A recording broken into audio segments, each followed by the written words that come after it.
just going to spend the next 20 minutes talking a little bit about reimagining commerce. And I know it's almost the subject of this conference, ChatGDP.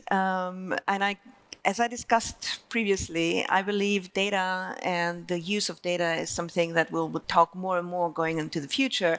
I put this up because what fascinated me about the statistic is 1 million users in 5 days. It's one of the most fastest adopted new type of technologies products out there. And, it's apparently 100 million users in 2 months' time. So clearly something that will shape our industry and technology going forward. However, speaking of ChatGDP, and yes, I don't think humans are out yet. When I prepared this presentation, I went to ChatGDP and said, okay, dear ChatGDP, please tell me what will be the future of payments and of commerce. And this is what the machine responded. It says, as an AI language model, I don't have access to information from the future. And I said, oh, that's a shame. I wish it had. I can place some bets on the stock market, right? And then it went on and said, however, the future of digital commerce and payments is likely to be shaped by several trends that are already in monitor. And then it went very eloquently and gave me 5 trends. So listen to this. Number 1, increase in mobile payments. Number 2, rise in digital currencies. So clearly, David, our friend, was listening to you. Number 3, contactless payments. Number 4, offering a variety of alternative payments. And number 5, which I thought was very interesting, increased focus on security, such as biometric authentication, tokenization, encryption to keep customers' information safe. No, I mean, a few claps for our friend, but I think I can do better than that. Let's see what the human says. So in my humble opinion, I think it's really 4 trends that will shape the future of payments. One is that commerce will be digital by default. Secondly, software eats hardware, and I will elaborate a bit on that. And then the last 2, I think are going to be super, super important, and we just scratched the surface about, tokenization, ubiquities, and data, and how data will thrive is the real currency in payments going forward. So let's start it. Following from the pandemic, and I'm not going to spend a lot of time because I don't have a lot of time, we all moved up digital.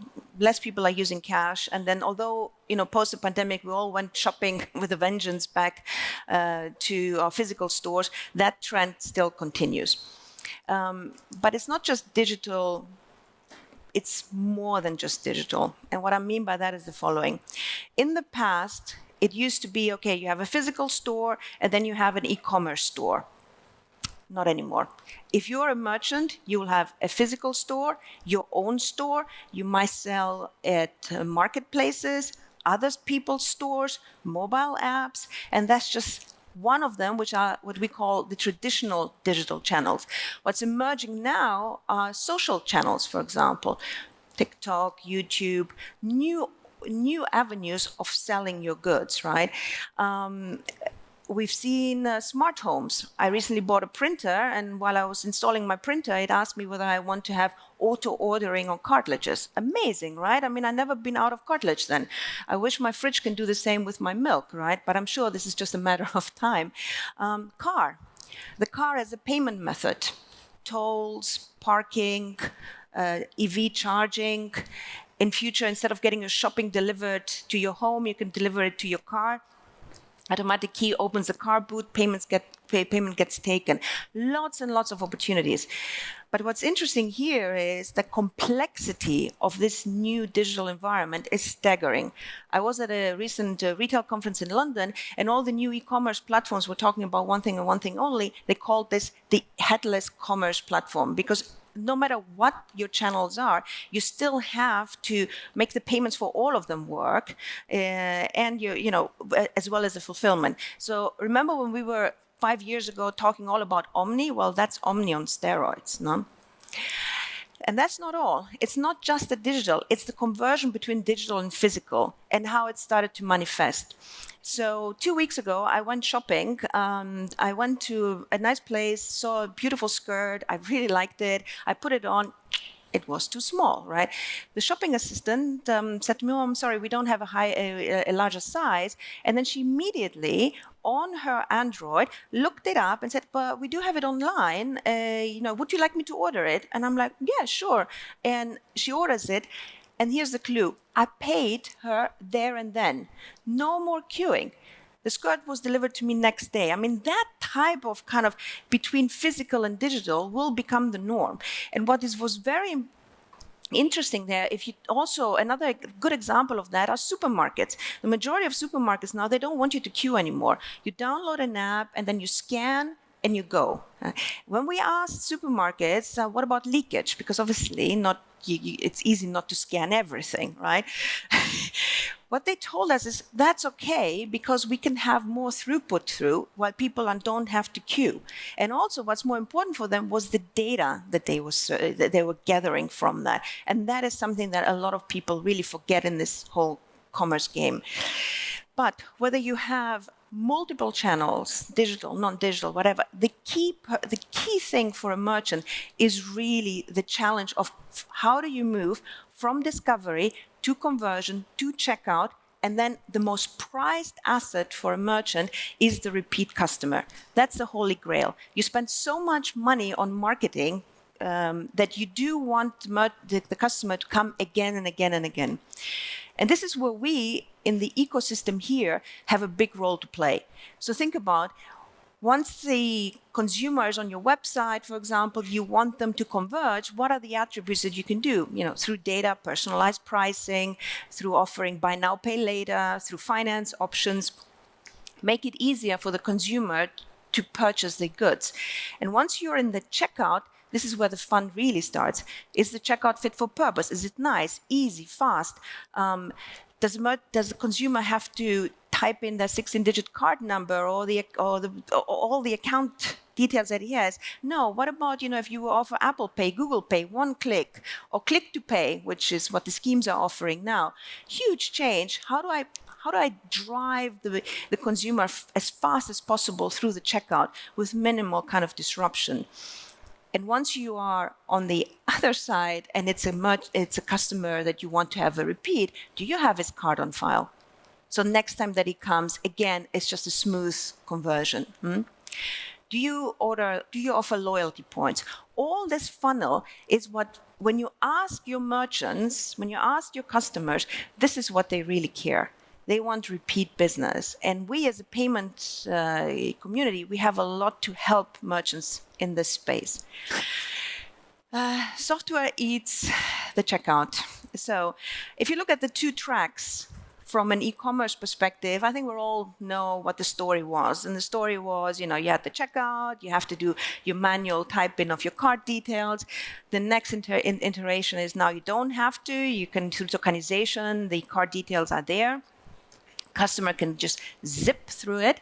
And more importantly, you get integrated payments into the software so that it's just happening in the background. So that kind of bottom of digital acceptance is pretty clear to all of us. Where we see the biggest transformation though happening is it's actually in the physical space. You all remember now for so many years those very sturdy, clunky point-of-sale devices where, they're still there, connected directly to the acquirers. They work great, but things have moved on.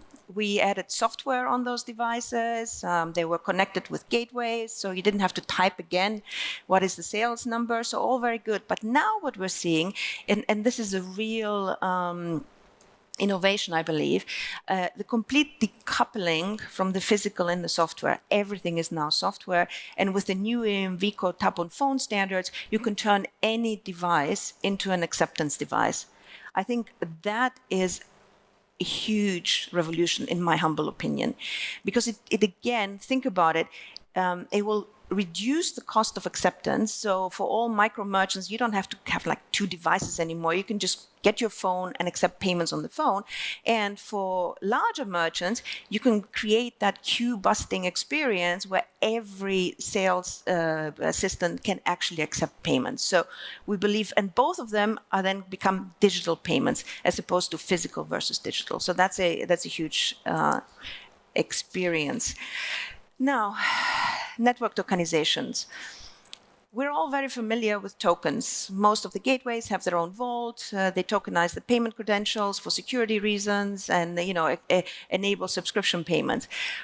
Network tokens do that on steroids. It's a better encryption technology. It is specific to each merchant, decreases fraud rates completely, not completely, but significantly. And more importantly, network tokens never expire. So you, as a merchant, you end up your subscriptions are safe. You can kind of upgrade them all the time. And I do believe that with regards to network tokens, we're just starting to see the future. We're working on things like how can I link network tokens with loyalty points? How can I link network tokens with biometrics? Again, the objective is how can I make payments as smooth as possible, as secure as possible, as my friend ChatGDP said earlier on. And then last but not least, in terms of payment data, if you are a merchant, do you really care about payments? Probably not. But what you do care is understanding what your customers buy, at what price point they buy it, if they come again, why they're coming again. So a couple of weeks ago, I sat down with my team and I said to them, I run a gateway business inside Mastercard. And I said, team, if we were to build a gateway from scratch, how would we actually build it? And we all brainstormed and we all said, actually, if we had to build this again from scratch, we will build it to be fit for purpose for data and providing as maximum level of data to our merchants as we can. If you think now the average PSP, all you provide is transactional data. What we would like to, and then some PSPs also provide acceptance data, which is also a big theme right now, where you can kind of analyze, okay, what's your acceptance rate, dear merchants? How can you improve your acceptance rate? If you use alternative payment methods, will that be better? All of this is a tremendous amount of data that you can actually provide back to merchants to improve, remember the conversion rate, that funnel. And so that's why we believe payment data will be one of the key things that we will need to harness in the future. And with that, and I've run, I think, a little bit faster, so I do have some time. We then is to answer ourselves, what's next for us as a payment ecosystem? And for me, it's all depending on how do you actually define yourself. If you define yourself as a payment transaction processor or payment transaction kind of company, we all know that the core of our business, the margins are going down. And therefore, when we always think about value-added services as the additional income streams that we can generate, because these are all kind of things that the merchants do want and our customers want to buy. However, I would urge us to rethink payment processing and think about it more as commerce facilitators. If you think of yourselves as commerce facilitators, then the value added is actually part and parcel of what you are offering. Going back and having these discussions with the merchants and say, let me show you with the data what you can do. Let me think about fraud and how you can reduce fraud. Let me orchestrate a number of services or alternative payment methods. All of these things will be part and parcel of the offering in the future by the payment ecosystem. That's it. I was very anxious that I don't get out of time. So if any of you have questions, you know where to find me.